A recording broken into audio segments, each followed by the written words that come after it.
का कथा रानी जाती है बता ना का तुरी तो फुले लायक नंबर हुआ तुरी तो फुले लायक नंबर हुआ तेरा राज ही कहने हुआ तुरी तो फुले लायक नंबर हुआ तेरा राज ही कहने हुआ राज ही कहने हुआ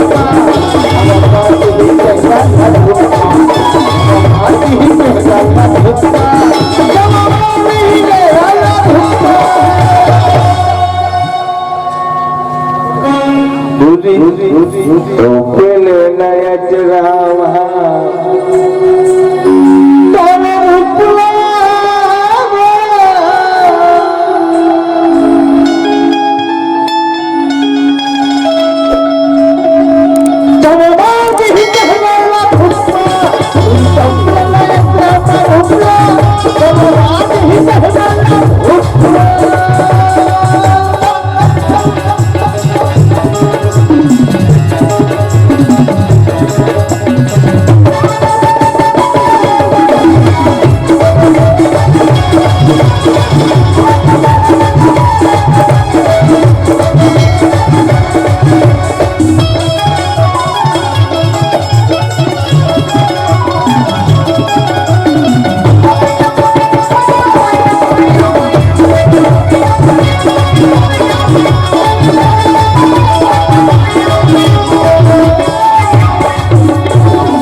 सरपंच का हाथ से भाई मैंने कहा था और सब करते हैं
ममता बतावा वो तो भरा एकदम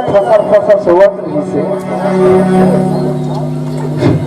काखर सन नहीं रे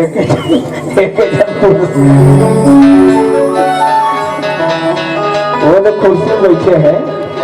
कुर्सी वो तो देखा सीधी कहा था करी का बदला ही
गुरुनाथ भैया दीवाना है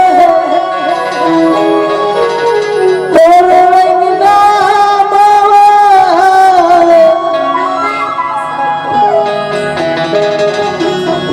जलवा दी कहला भुस्सा चपले का रुपया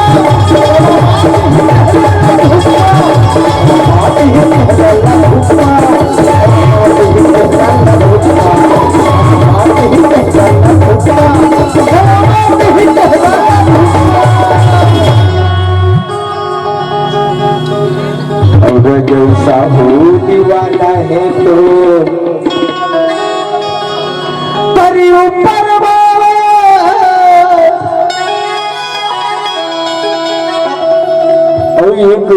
पूरा दीवाना है तोर झूले झूले के रिंगना मावो हे रानी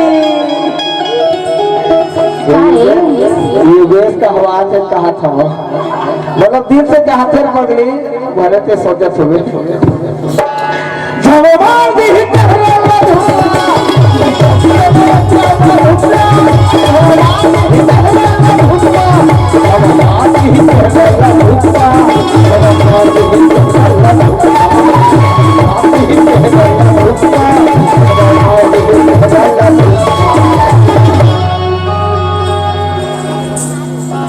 अब तुम झगड़ा हो तो तुम न जाना भैया